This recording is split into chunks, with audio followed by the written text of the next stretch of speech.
પાટણમાં રેગિંગ કેસમાં હવે આરોપીઓને કોર્ટમાં રજૂ કરવામાં આવ્યા છે। આરોપીઓના પોલીસે રિમાન્ડ માંગ્યા હતા અને હવે રિમાન્ડ પૂર્ણ થતા તેઓને ફરી કોર્ટમાં રજૂ કરવામાં આવ્યા।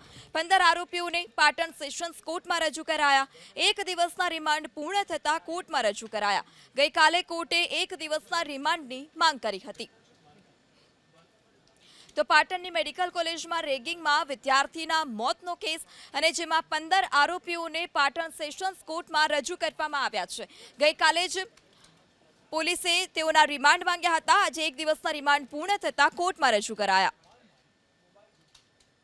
પાટણમાં રેગિંગ કેસમાં હવે આરોપીઓને કોર્ટમાં રજૂ કરવામાં આવ્યા છે।